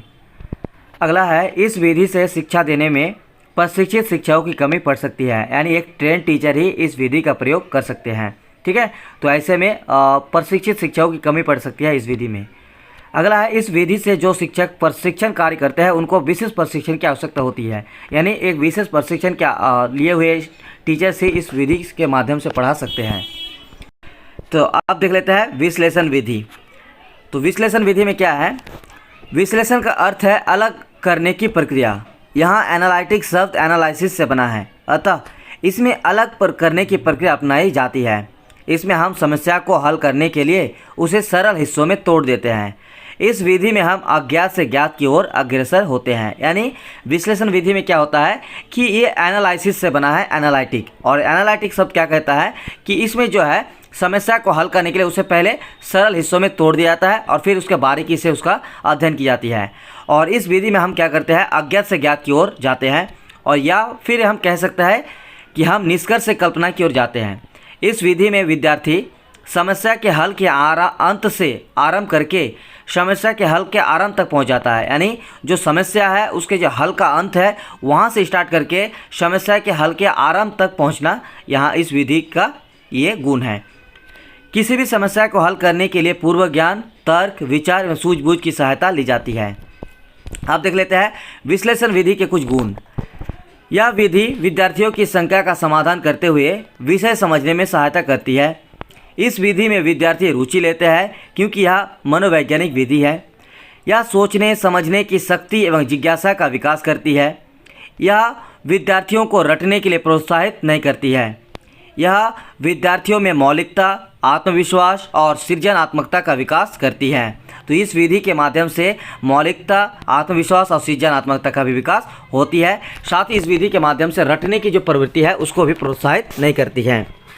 यह विधि बोझिल और उबाऊ नहीं लगती है। इस विधि में एक क्रम और कड़ी बनी रहती है क्योंकि हर पद के अपने एक तर्क होते हैं। यह विधि विद्यार्थियों में खोजी एवं अन्वेषण संबंधी स्वभाव की वृद्धि करती है क्योंकि यह खोज पर आधारित होती है। आप देख लेते हैं विश्लेषण विधि के दोष। तो क्या क्या दोष है इस विधि के। यह एक लंबी विधि है और अधिक समय लेती है। ठीक है, इस विधि का एक दोष ये है कि एक लंबी प्रोसेस वाली विधि है और इसमें अधिक समय लगता है। इस विधि से विद्यार्थियों की निपुणता, गति और काम करने की शक्ति नहीं बढ़ाई जा सकती है। यानी इस विधि के माध्यम से अगर बच्चों में निपुणता, गति और काम करने की शक्ति के बारे में बात की जाए तो इसको उतना बढ़ाया नहीं जा सकता है। गणित के सारे शीर्षकों को इस विधि से प्रभावशाली ढंग से नहीं पढ़ाया जा सकता है। अभ्यास के लिए यह विधि लाभकारी नहीं होती क्योंकि यह समस्या के हल पर आधारित होती है। तो यह एक ऐसी विधि है जो अभ्यास यानी प्रैक्टिस के लिए यह लाभकारी नहीं होगी। साथ ही गणित के सारे शीर्षक, सारे टॉपिक्स के लिए भी ये प्रभावशाली ढंग से नहीं पढ़ाया जा सकता। अगला है संश्लेषण विधि। इसमें क्या करता है, अलग अलग भागों को जोड़ा जाता है। तो देखिए यहाँ पे संश्लेषण विधि का कंप्लीट गुण, दोष सब कुछ बताएंगे। तो जो चैनल पर नए हैं चैनल को सब्सक्राइब कर लीजिएगा और आप लोग को रिक्वेस्ट रहेगा कमेंट सेक्शन में जरूर लिखिए कि आप लोग एग्जाम कैसा जा रहा है। हमारे फाउंडेशन पेपर चारों में, फाउंडेशन पेपर 2 में तो रिकॉर्ड हो गया इस बार कि फाउंडेशन पेपर 2 और पेपर 4 में 8 का 8 क्वेश्चन आया है। ठीक है, तो बस उम्मीद रहेगा इसी तरह से आप लोग और भी बाकी एग्जाम भी अच्छा जाएगा। तो चलिए वीडियो को कंप्लीट देखते रहिए। संश्लेषण विधि। संश्लेषण का अर्थ है अलग अलग भागों को जोड़ना। यह विधि संश्लेषण कार्य पर आधारित है। इसमें ज्ञात राशियों की सहायता से अज्ञात की ओर ले आती है। और विश्लेषण में क्या था, अज्ञात से ज्ञात की ओर। यही सब पॉइंट आपको ध्यान में रखना है, याद में रखना है। ठीक है, कि विश्लेषण में क्या था, अज्ञात से ज्ञात राशियों की ओर, जबकि संश्लेषण में ज्ञात राशियों की सहायता से अज्ञात की ओर जाते हैं। जब कोई भी समस्या सामने आती है तो सबसे पहले उससे संबंधित दी गई सारी सूचनाओं को एकत्रित किया जाता है। यानी अगर कोई समस्या आती है तो उसको सबसे पहले क्या होगा कि उसके संबंध में जो भी जानकारी है, सूचनाएं हैं, उनको एकत्रित किया जाएगा और फिर समस्या का समाधान किया जाता है। इसके द्वारा किया गया हर संगठित, छोटा और आसानी से समझने वाला होता है। इस विधि को इस प्रकार परिभाषित कर सकते हैं।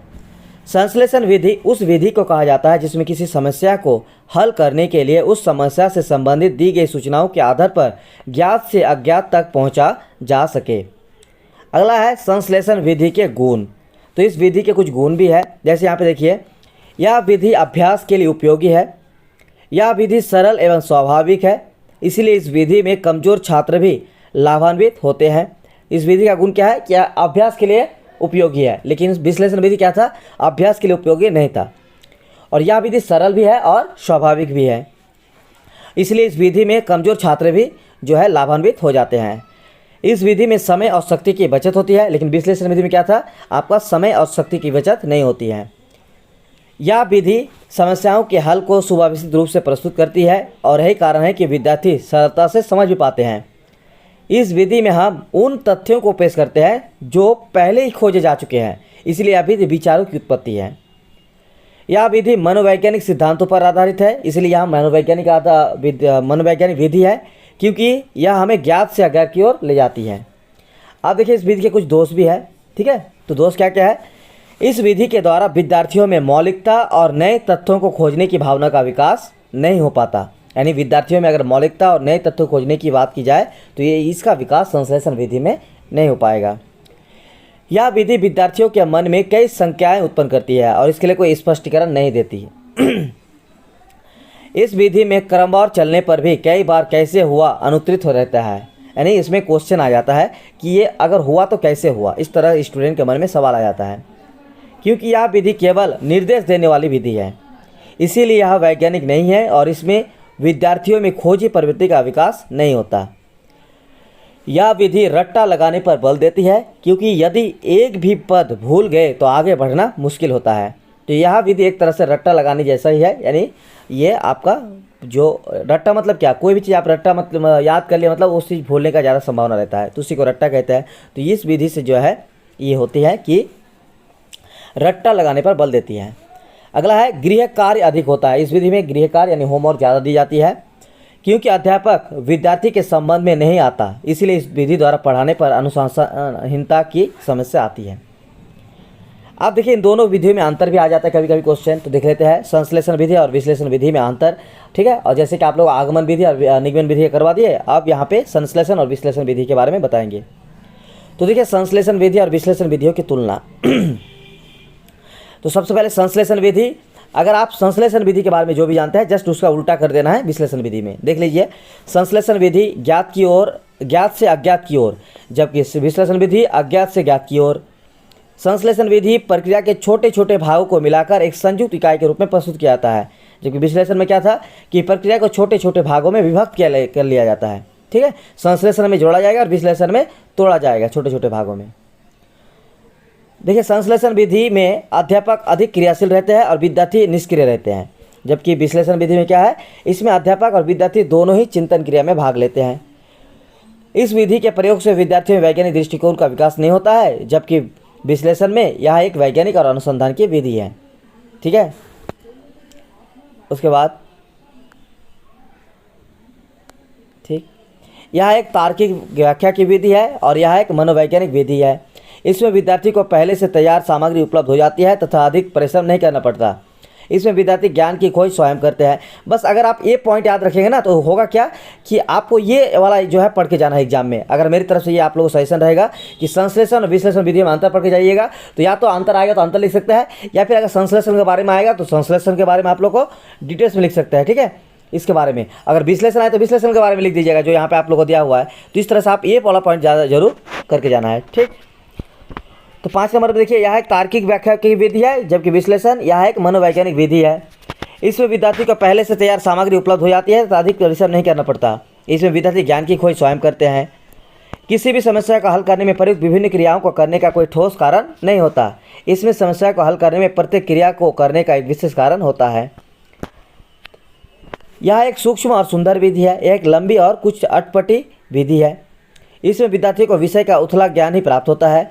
विद्यार्थियों को विषय का बारीकी के साथ अध्ययन करने का अवसर मिलता है। 11 नंबर, यह एक अनियमित विधि है, जबकि यह एक नियमित विधि है। किसी नियम, सिद्धांत या क्रिया को भूल जाने पर विद्यार्थी उसे पुनः स्मरण करने में असमर्थ होते हैं, जबकि इसमें नियम, सिद्धांत या क्रिया के भूल जाने पर विद्यार्थी उसकी फिर खोज कर लेते हैं। यह एक नीरस और निर्जीव विधि है, जबकि यह एक सजीव और रोचक विधि है। तो ये 13 पॉइंट आप लोग इसको तैयारी कर लीजिएगा। अगर आपको सिर्फ विश्लेषण के बारे में लिखने के लिए आए तो आप लोगों को जो विश्लेषण का पॉइंट है 13 उसी को लिखना है। अगर संश्लेषण लिखने आए तो संश्लेषण का, बाकी अगर अंतर लिखना है तो इन दोनों को डिवाइड करके अंतर लिख देना है। ठीक है, अगला इंपॉर्टेंट आप लोग का टॉपिक्स और मेथड है। ठीक है, उसके बाद आप लोग फिर अगला 1-2 और विधि का बताएंगे, उसके बाद फिर आप लोगों को इसी में से क्वेश्चन आने का बहुत ज़्यादा संभावना रहेगा। बस आप लोग ये सब तैयारी कर लीजिएगा। ठीक है, तो ये स्पेशल मैराथन क्लास आप सभी के लिए। प्रयोगशाला विधि शिक्षा की प्रसिद्ध उक्ति स्थूल से सूक्ष्म की ओर पर आधारित होती है। इस विधि में छात्र स्वयं प्रयोगशाला में उपस्थित यंत्र, उपकरण एवं अन्य सामग्री की सहायता से विषय वस्तु के तथ्यों, नियमों, सिद्धांतों, संबंधवादी की सत्यता की जांच करते हैं और उनका उपयोग समस्याओं के हल ज्ञात करने में करते हैं। तो प्रयोगशाला विधि क्या है, अपने आप में ही एक स्थूल से सूक्ष्म की ओर आधारित विधि है। और इस विधि में छात्र स्वयं प्रयोगशाला में जितने भी सामग्री रहते हैं, चाहे यंत्र रहे, उपकरण रहे, इन सभी के माध्यम से बच्चे जो है सीखते हैं और उसमें सत्यता की जांच कर पाते हैं। लेबोरेटरी मेथड प्रयोगशाला विधि ज्ञात से अज्ञात की ओर तथा करो और सीखो, ठीक है, यानी करके सीखने के सिद्धांत पर काम करता है। यह विधि विद्यार्थियों को स्वयं अपने हाथों से काम करने की प्रेरणा देती है और उनमें सीखने के प्रति रुचि जागृत करती है। आप देख लेते हैं प्रयोगशाला विधि के कुछ गुण। प्रयोगशाला में सीखा हुआ ज्ञान स्थायी होता है तथा प्रायोगिक उपयोग की संभावनाएं भी अधिक होती है। यह विधि विद्यार्थियों को स्वयं अपने हाथों से काम करने की प्रेरणा देती है, ठीक है। वही लेबोरेटरी मेथड जहाँ पे आपका प्रयोगशाला में बच्चे सीखते हैं, उसी को ध्यान में रखकर आपको इसका आंसर देना होगा। इस विधि से प्राप्त ज्ञान सक्रिय रहता है, कोई भी आप प्रैक्टिकल काम करेंगे तो ज़्यादा सक्रिय रहते हैं, ठीक है, तथा कुछ तथ्यों पर आधारित होता है। इस विधि के द्वारा छात्रों को प्रयोग करने की भावना को प्रोत्साहन मिलता है। प्रयोगशाला विधि के द्वारा किसी विषय वस्तु के सिद्धांत, संकल्पना, संबंध, वीडियो आदि का स्पष्ट ज्ञान प्राप्त होता है। इस विधि से विद्यार्थियों में निरीक्षण एवं तर्क करने की क्षमता का विकास होता है। प्रयोगशाला विधि के दोष। यह विधि सभी विषयों के लिए उपयुक्त नहीं होती है। यह विधि काफ़ी खर्चीली भी है क्योंकि लेबोरेटरी का सामान खरीदना बहुत महंगा पड़ता है। गणित की एक अच्छी प्रयोगशाला संगठित करने के लिए पर्याप्त धन की तथा परिश्रम की आवश्यकता होती है। सिर्फ गणित ही नहीं, आपको यहाँ पे गणित के बारे में पढ़ा रहा है इसलिए गणित, इसलिए विज्ञान में भी उसी सामग्री में बहुत महंगे दाम में खरीदना पड़ता है। साधारण विद्यालय इसके लिए धन खर्च करने की क्षमता नहीं रखता है, तो इसका ये दोष है। और इस विधि का अगला पहला दोष होगा कि हर विषय के लिए जरूरी नहीं है कि प्रयोगशाला किया जाए, ठीक है। जैसे आप मान लीजिए क्या पढ़ा रहा है, कोई लैंग्वेज पढ़ा रहा है तो उसमें तो उतना प्रैक्टिकल की ज़रूरत नहीं पड़ेगा प्रयोगशाला में, लेकिन साइंस मैथ पढ़ाने में प्रयोगशाला का बहुत काम है, ठीक है। प्रयोगशाला विधि सभी विद्यार्थियों के लिए समान रूप से उपयोगी नहीं है क्योंकि प्रत्येक विद्यार्थी की कार्य क्षमता समान नहीं होती। यह विधि काफ़ी धीमी विधि है और निर्धारित पाठ्यक्रम को इसकी सहायता से समय पर पूरा नहीं किया जा सकता है, यानी जो सिलेबस है वो समय पर कंप्लीट नहीं किया जा सकता है इस विधि के माध्यम से। प्रयोगशाला विधि में सभी अध्यापक बच्चों को नहीं शिक्षा दे सकते हैं, इसलिए प्रयोगशाला विधि में अलग से शिक्षा की आवश्यकता पड़ती है, यानी एक साथ सभी बच्चों को एक साथ शिक्षा देना मुश्किल होता है, ठीक है, प्रयोगशाला विधि में। अगला विधि है आपका परियोजना विधि यानी योजना विधि, और उसके बाद एक और विधि करेंगे, उसके बाद कंप्लीट आप लोगों का हो जाएगा। और हाँ, इसका भी आप लोग एक पाठ योजना तैयार करके जरूर तैयार करके जाएंगे कल के एग्जाम को लेकर, ठीक है, क्योंकि पाठ योजना से रिलेटेड क्वेश्चन बहुत बार देखने को मिला है मैथ में कि एक पाठ योजना, तो स्पेशली आप लोग क्लास 5, 6, क्लास 4, 5, 6 कोई भी एक दो क्लास का आप लोग क्या करना है, प्रैक्टिस कर लेना घर में, ठीक है, कम से कम दो प्रैक्टिस कर लीजिएगा। आप लेसन प्लान कैसे बनाना है इसके लिए तो आप लोगों को फॉर्मेट भी दे दिया गया है, बस आपको फॉर्मेट में खा लीजिएगा जो दिया गया है, उसको भर के तैयारी करना है, प्रैक्टिस करना है घर में, और वही प्रैक्टिस आपको काम आएगा एग्जाम हॉल में। जैसा कि आप लोग एग्जाम जिस तरह से बेहतरीन जा रहा है, उम्मीद है आप लोग का बाकी पेपर में बेहतरीन एग्जाम होगा। तो परियोजना विधि यानी योजना विधि, प्रोजेक्ट मेथड। शिक्षण की परियोजना विधि यानी प्रोजेक्ट मेथड ऑफ टीचिंग शिक्षण की नवीन विधि मानी जाती है। इस विधि के जन्मदाता W.S. किलपैट्रिक द्वारा सन 1918 में प्रतिपादित की गई थी। तो इस विधि का जन्मदाता कौन है, तो किलपैट्रिक के द्वारा की गई थी। W.S. किलपैट्रिक कब किया गया था, 1918 में। और इस विधि को बोला जाता है प्रोजेक्ट मेथड या फिर परियोजना विधि या योजना विधि, यानी जिसमें प्रोजेक्ट बनाया जाए, योजना बनाई जाए। एक परियोजना पद्धति निर्देश का एक माध्यम है जहां छात्रों को कई परियोजनाएं या स्थिति दी जाती है। छात्र अपनी स्थिति स्वयं चुनते हैं और फिर वे सामूहिक रूप से परियोजना को निष्पादित करने की योजना बनाते हैं। शिक्षण की इस शैली में शिक्षक एक तानाशाह नहीं बल्कि एक कार्यकारी साथी के रूप में, एक मार्गदर्शक के रूप में कार्य करते हैं। यानी यहाँ पे जो है टीचर्स एक तानाशाह के रूप में नहीं बल्कि एक मार्गदर्शन, एक गाइडेंस, जैसे कि आप लोगों को गाइड कर रहे हैं, हम गाइडेंस दे रहे हैं, इसी तरह से टीचर्स जो है इस विधि में क्या होगा, एक गाइडेंस की तरह होगा। और इस विधि में होता क्या है कि जहाँ एक छात्र को एक परियोजना दी जाती है और छात्र अपनी स्थिति के अनुसार उस पर चुनाव करते हैं, उसको चुनते हैं और सामूहिक रूप से इस परियोजना को काम करते हैं। परियोजना पद्धति शैक्षिक सिद्धांतों और व्यवहार में एक आधुनिक योगदान है। इसकी शुरुआत प्रोफेसर विलियम किलपैट्रिक ने ही की थी, जो एक व्यावहारिक व्यक्ति थे, जिन्हें परियोजना विधि के जनक या पद्धति के जनक के रूप में भी जाना जाता है। परियोजना या योजना विधि की परिभाषा। W.S. किलपैट्रिक परियोजना के अनुसार देखिए क्या कहा है। यहाँ पे ये डेफिनेशन भी आप लोग देख सकते हैं, ठीक है। यहाँ पे जो है कि परिभाषा, इसके लिए W.S. किलपैट्रिक का ही परिभाषा देना है। क्या कहा गया देखिए कि परियोजना एक सहृदय स्व उद्देश्य कार्य विधि है जो पूर्णतः मन लगाकर लगन के साथ सामाजिक वातावरण में पूर्ण की जाती है। तो ये डेफिनेशन आप लोगों को याद में रखना है और इसको लिखना है। अब देख लेते हैं परियोजना विधि कितने प्रकार के होते हैं। तो परियोजना विधि दो प्रकार के होते हैं। पहला व्यक्तिगत योजना, दूसरा सामूहिक योजना। अगर व्यक्तिगत योजना की बात की जाए जो जहाँ कोई एक व्यक्ति अपने व्यक्तिगत का उद्देश्य को पूरा करने के लिए योजना बनाती है, काम करते हैं। और सामूहिक योजना मतलब जो समूह के साथ मिलकर किसी उद्देश्य को प्राप्ति के लिए काम की जाती है, योजना बनाई जाती है। तो ये वो हो गया सामूहिक योजना। अब देख लेते हैं परियोजना विधि के कुछ गुण और दोष। तो परियोजना विधि एक मनोवैज्ञानिक विधि है। इस विधि में पूरे समय छात्र सक्रिय रहते हैं और जहाँ पे छात्र सक्रिय रहेगा वही आपका मनोवैज्ञानिक विधि है। छात्रों को स्वतंत्रता का वातावरण मिलता है क्योंकि छात्र स्वतंत्र होकर अपनी जिम्मेदारी पूरी करते हैं। इस विधि के द्वारा अधिगम का स्थायीकरण होता है। वैज्ञानिक दृष्टिकोण के विकास हेतु उपयुक्त विधि है।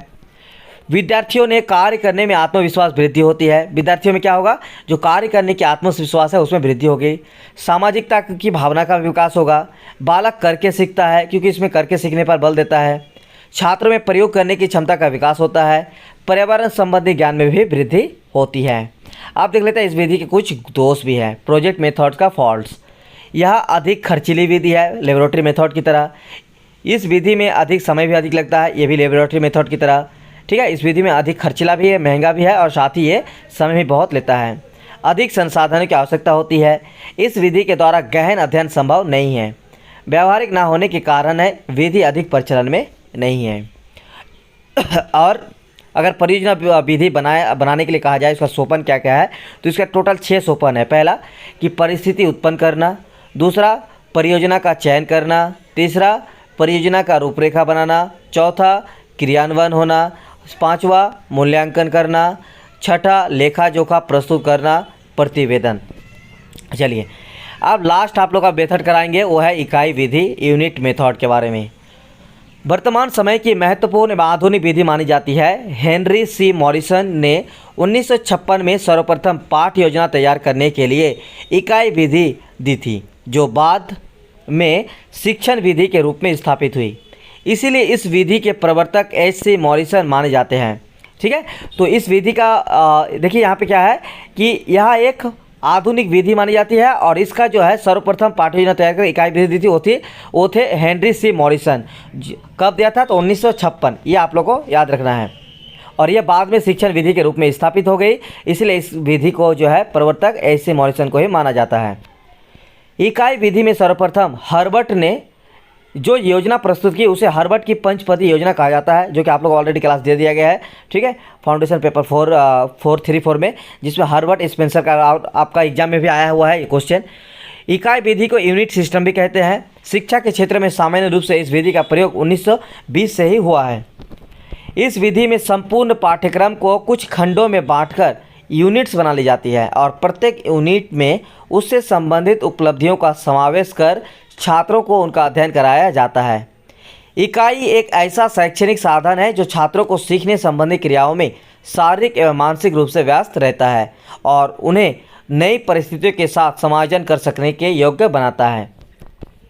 अब देख लेते हैं इकाई विधि की परिभाषा है। Definition of unit methods, Morrison. इकाई, यहाँ पे इकाई विधि के दो डेफिनेशन आप लोगों को याद रखना है। पहला है मॉरिसन, जो कि इस इकाई विधि के जनक भी है। इकाई विधि वातावरण संगठित विज्ञान, कला या आचरण का एक व्यापक और महत्वपूर्ण अंग भी होती है, जिसे सीखने के फलस्वरूप व्यक्ति में सामंजस्य आ जाता है। अगला है थॉमस एम रिस्क। इकाई किसी समस्या या योजना से संबंध जोड़ने वाली क्रियाओं का अध्ययन करती है। अगला तीसरा भी आप लोग देख लीजिएगा, लेकिन अगर दो ही आपको जो है ये ध्यान में रखना है, याद में रखना है। सीवी गुड के अनुसार इकाई किसी पाठ्यक्रम, पाठ्यवस्तु, विषय क्षेत्र, प्रयोगात्मक कलाओं तथा विज्ञानों का और विशेषकर सामाजिक अध्ययन का प्रमुख उपविभाजन है। इकाई विधि के लाभ, इस विधि के क्या लाभ है चलिए आप लोगों को दिखाते हैं। देखिए इस विधि के कुछ लाभ भी है, कुछ गुण भी है, दोष भी है। तो लाभ क्या क्या है, पॉइंट नंबर 1, यह विधि वातावरण संबंधी इकाइयों का प्रयोग छात्रों का वातावरण से सामंजस्य स्थापित करने की क्षमता प्रदान करती है। विविध प्रकार की क्रियाएं, अनुभवों और समस्याओं का निराकरण का आयोजन करके क्रियाशीलता के सिद्धांत पर बल देती है। कक्षा कार्य को अधिक सार्थक और रोचक बनाती है। बालकों में किसी भी विषय के प्रति जो है रुचि उत्पन्न करती है। बालकों में योजना तैयार करने का गुण विकसित करती है। सहयोग, विनम्रता, नेतृत्व, सहकारिता, धैर्य, सहनशीलता जैसे आदि गुणों का विकास भी होती है। स्वास्थ्य की आदत का भी निर्माण होता है। इस विधि के कुछ दोष भी है, ठीक है। इस विधि से ज्ञान उपार्जन के लिए उपयुक्त नहीं है, यानी ज्ञान अगर उपार्जन करना है, ज्ञान अर्जन करना है तो ये उपयुक्त नहीं है। इस विधि के प्रयोग में पर्याप्त समय भी लगता है। इस विधि में समय सीमा का मिश्रण नहीं है। इन शिक्षण पदों को सभी विषयों के शिक्षण में प्रयोग नहीं किया जा सकता है। वो यहाँ पे आप लोग का एक और जो है टॉपिक है उसको हम लोग कंप्लीट कर देते हैं, क्योंकि अगर आ जाए तो फिर आप लोगों को थोड़ा सा तैयारी आसान हो जाएगा। तो लास्ट विधि है हमारा, वो है प्रदर्शन विधि, चर्चा विधि, व्याख्यान विधि, डेमोन्स्ट्रेशन मेथड। विज्ञान प्रयोग पर आधारित रहता है, इसीलिए विज्ञान शिक्षण में इस बात पर विशेष रूप से बल दिया जाता है कि छात्र जो कुछ भी सीखे वह प्रयोग के आधार पर सीखे, क्योंकि विज्ञान यही कहते हैं कि जो भी बच्चे सीखे वो प्रयोग करके आधार पर सीखे। प्रयोग व्याख्या की पूर्ति करते हैं। किसी भी अस्पष्ट बात को प्रयोग प्रदर्शन द्वारा स्पष्ट किया जा सकता है। यदि छात्रों को यह दिखाना है कि ताप से धातु का प्रसर होता है तो इसके छल्ले गेंद वाले यंत्र के प्रयोग द्वारा भली प्रकार प्रदर्शन द्वारा समझाया जा सकता है। प्रदर्शन विधि मतलब हो गया जहाँ पे स्टूडेंट को प्रदर्शन किया जाए। बाकी यहाँ पे हम थोड़ा सा आप लोगों को टाइम नहीं लेंगे, क्योंकि फिर आप लोगों का कल एग्जाम भी है, तो आप लोग जो भी नोट दिया गया है इस चीज़ को पढ़ लीजिएगा। लेकिन इतना याद रखना है कि प्रदर्शन विधि, चर्चा विधि, व्याख्यान विधि क्या है, जहाँ पे डेमोन्स्ट्रेट मतलब जहाँ पे लेक्चर के माध्यम से, जहाँ पे प्रदर्शन के माध्यम, जहाँ शो किया जाता है, जहाँ पे बताया जाता है व्याख्या करके, ठीक है, उसको बोला जाता है प्रयोग प्रदर्शन विधि। तो इसका नाम प्रयोग प्रदर्शन विधि भी है या फिर प्रदर्शन विधि है। उसके गुण है क्या क्या देख लीजिए। इसके अपनाने से कक्षा का वातावरण सक्रिय और सजग रहता है, यानी अगर बच्चों को आप प्रदर्शन करके सिखाएंगे तो बच्चा क्या होगा, ज़्यादा एक्टिव होगा, ज़्यादा सक्रिय होगा और एक वातावरण जो है सजग हो जाएगा। अध्यापक तथा छात्र दोनों सक्रिय होते हैं। यह विधि छात्रों के निरीक्षण शक्ति का विकास करती है। प्रयोग विधि प्रत्यक्ष ज्ञान प्रदान करने की एक सरल विधि है। यह रोचक विधि है तथा छात्रों में प्रयोगात्मक प्रवृत्ति का विकास करती है। इस विधि में स्थूल से सूक्ष्म की ओर चला जाता है, अतः यह मनोवैज्ञानिक विधि है। उसके बाद यह विधि धन और समय की बचत करती है। कम उपकरण द्वारा ही अध्यापक पूरी कक्षा को प्रयोग करके दिखा देता है। दूसरे, अध्यापक स्वयं प्रयोग करता है अतः समय भी कम लगता है। अध्यापक के श्रम की बचत होती है। इस विधि के कुछ दोष भी है। पॉइंट नंबर 1, इस विधि में छात्रों को यंत्र एवं उपकरणों के प्रयोग के अवसर नहीं मिलते हैं। कक्षा में जहाँ के छात्रों की संख्या अधिक होती है यह विधि अधिक प्रभावशाली नहीं होती, यानी बहुत ज़्यादा बच्चा है तो वहाँ पे ये विधि प्रयोग नहीं कर सकते हैं। प्रयोग प्रदर्शित करते समय अध्यापक इतना लीन हो सकता है कि उसे ध्यान ही नहीं रहे कि छात्र प्रयोग को भली प्रकार समझ रहे हैं या नहीं, इसका भी एक दोष है। इस विधि में छात्रों की अपेक्षा अध्यापक अधिक क्रियाशील रहते हैं, यानी ये सब टीचर्स के द्वारा दिखाई जाती है, तो टीचर्स के द्वारा जब दिखाया जाएगा तो क्या रहेगा, ये एक तरफ से क्रियाशील जो है वो टीचर से रहेंगे, ना कि बच्चे। यह आवश्यक नहीं है कि छात्र प्रयोग के समस्या भाग को ध्यान से देखते या सुनते रहे। प्रयोग में समस्त छात्रों का सहयोग नहीं लिया जा सकता है। छात्रों की व्यक्तिगत कठिनाई की उपेक्षा होती है। और यहाँ पे आप लोग कल के एग्ज़ाम को लेकर एक पाठ्य योजना क्लास 5, क्लास 6 जो भी होगा, आप लोग पाठ्य योजना का एक बनाकर प्रैक्टिस कर लीजिएगा। और दूसरा, पाठ्य योजना से रिलेटेड क्वेश्चन, जैसे उसका पद, ठीक है, उसका जैसे सामान्यीकरण, उसके बाद सामान्य उद्देश्य, विशिष्ट उद्देश्य, उसके बाद पूर्व ज्ञान, सहायक सामग्री, ये सारा चीज़ आप लोग जो है उसका पद के बारे में भी लिखने के लिए आ जाता है कभी कभी, या फिर पाठ्य योजना बनाने के लिए आएगा। तो आप लोग को दोनों ही करना है। पाठ्य योजना को भी देख लेना है कैसे बनाया जाता है, और आप लोगों को इसका सैम्पल पेपर भी दिया हुआ है टेलीग्राम चैनल पर, पाठ्य योजना, जो कि फाउंडेशन पेपर 4 में भी आ गया था ये क्वेश्चन। तो मैथ, SST और साइंस तीनों विषय में करना है आप लोगों को, ठीक है। तो आप लोग प्रैक्टिस कर लीजिएगा। साथ ही पाठ्य योजना से रिलेटेड क्वेश्चन भी आ जाता है कि पाठ्य योजना क्या है, इसकी डेफिनेशन वगैरह डिटेल्स लिखने के लिए, तो आप लोग लिख लीजिएगा। तो चलिए, बहुत बहुत शुक्रिया आप सभी को वीडियो को पूरा देखने के लिए। तो उम्मीद करेंगे कि आप लोगों का कल का एग्जाम भी बेहतरीन होगा। तो मेरी शुभकामनाएं आप सभी के साथ। मिलते हैं एक और नए वीडियो में, तब तक के लिए बहुत बहुत धन्यवाद।